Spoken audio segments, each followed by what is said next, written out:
जयशंकर इस तरह का बयान दें जो पाकिस्तान में और पूरे देश में, पूरे विश्व में हमारी हंसी उड़ रही है कि आप जवाब दीजिए इस फोरवार्निंग से, ये जो आपने पहले ही पाकिस्तान को बता दिया, इससे देश को क्या नुकसान। अब अगर जयशंकर से शेर है फिर हो सकता है भी डोनाल्ड ट्रंप बब्बर शेर होगा जिससे आगे डर गया वो।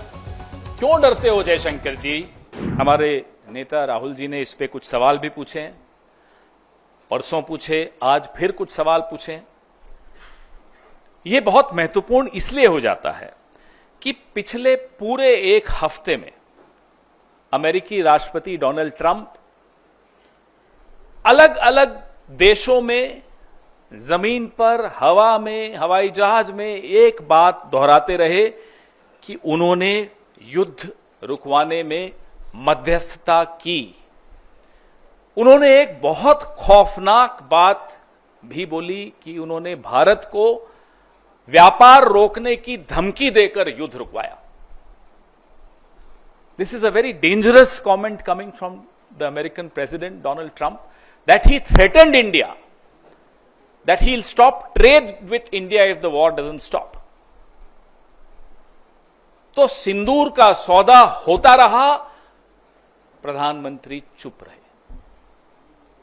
विदेश मंत्री के मुंह से एक शब्द नहीं निकल रहा, एक शब्द नहीं निकल रहा, दोनों के मुंह से नहीं निकल रहा।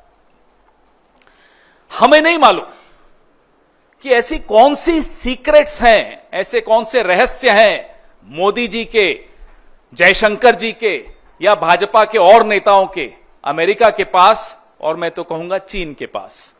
न अमेरिका पे मुंह खुलता है, और चीन पर जब मुंह खुलता है तो सीधा क्लीन चिट देने के लिए खुलता है, और मुंह ही नहीं खुलता। कारण क्या है?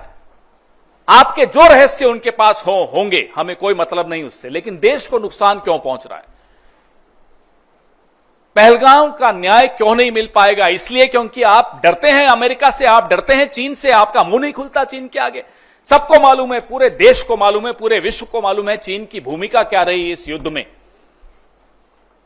और अमेरिका अपनी भूमिका खुद आगे बढ़ चढ़कर बता रहा है इस युद्ध को रोकने में, और जयशंकर जी का मुंह नहीं खुलता। ये क्या हो रहा है? इसलिए ये सवाल पूछने बहुत बहुत आवश्यक हैं। यह महत्वपूर्ण है कि डोनाल्ड ट्रंप क्या बोल रहे हैं, लेकिन बात सिर्फ डोनाल्ड ट्रंप की नहीं है। बात यह है जो अभी आपने वीडियो में देखा कि कैसे जयशंकर जी खुद प्रेस एजेंसीज को सामने बैठाकर और खुद बता रहे हैं कि हमने पाकिस्तान के आतंकी ठिकानों पर हमला करने से पहले पाकिस्तान को सूचित कर दिया था। अब यह सूचित करने का क्या मतलब होता है? इतना भरोसा है आपको आतंकियों पर कि आप सूचित कर देंगे और वो वहीं रहेंगे, या वो चुपचाप बैठेंगे? यह भरोसा है आपको उन आतंकियों पे? रिश्ता क्या है आपका? कैसे आप बोल रहे हो उनको? क्यों बताया आपने उनको? और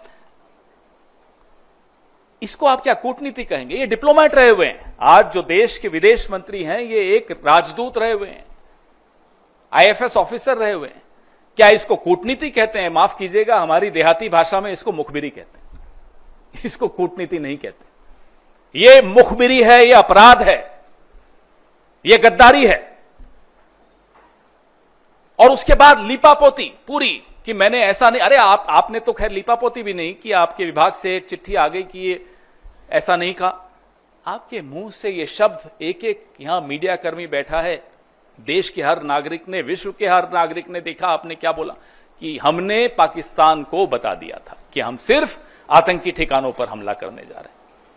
अब बताइए, मुखबिरी नहीं है तो क्या है? जयशंकर इस तरह का बयान दें जो पाकिस्तान में और पूरे देश में, पूरे विश्व में हमारी हंसी उड़ रही है। इसलिए राहुल गांधी बार बार कह रहे हैं कि आप जवाब दीजिए इस फोरवार्निंग से, ये जो आपने पहले ही पाकिस्तान को बता दिया, इससे देश को क्या नुकसान हुआ। यह हमारा लिए जानना बहुत जरूरी है। देश के कितने हवाई जहाज गिरे, देश को क्या नुकसान हुआ, और कितने आतंकी बच के भाग गए, यह जानना हम सब के लिए बहुत जरूरी है। अब अगर जयशंकर से शेर है फिर हो सकता है भी डोनाल्ड ट्रंप बब्बर शेर होगा जिससे आगे डर गया वो। क्यों डरते हो जयशंकर जी? जयशंकर जी ने एक और बड़ा मजेदार बयान दिया था कि चीन तो हमसे बड़ी अर्थव्यवस्था है, अब क्या मैं उनसे लड़ूं? ये उनका बयान था। कहा था या नहीं, आपने याद है आपको? तो प्रधानमंत्री क्लीन चिट देते हैं चीन को, जयशंकर कहते हैं चीन हमसे बड़ा है, हम तो नहीं लड़ सकते। अरे 7वां बेड़ा जिस देश ने भेजा था वो भी हमसे बड़ा था, अमेरिका। और 1971 में भारत इतना समृद्ध नहीं था जितना आज है, जितना इस सदी में हुआ है। तब भी हमारे में इतनी ताकत थी कि हमने अमेरिका की भी बात अनसुनी की और अपना काम हासिल किया। जयशंकर जी को कहिए जरा पढ़ लें, तब भी शायद ये सर्विस में रहे होंगे। क्या माहौल बना, अपने आप को शेर खिलाने की बड़ी सबकी बीमारी लग गई है। मोदी जी भी देखो, मैं मगरमच्छ पकड़ लिया बचपन में, और अभी डोनाल्ड ट्रंप के आगे मुंह नहीं खुलता। अरे जो बचपन में मगरमच्छ पकड़ा था, तो अभी डोनाल्ड ट्रंप से तो कुछ जवाब तो दे दो। ये अपने बारे में भ्रांतियां फैलाने का बड़ा शौक होता है। ये सब हिंदी पिक्चरें देख देख कर शायद बड़े हुए।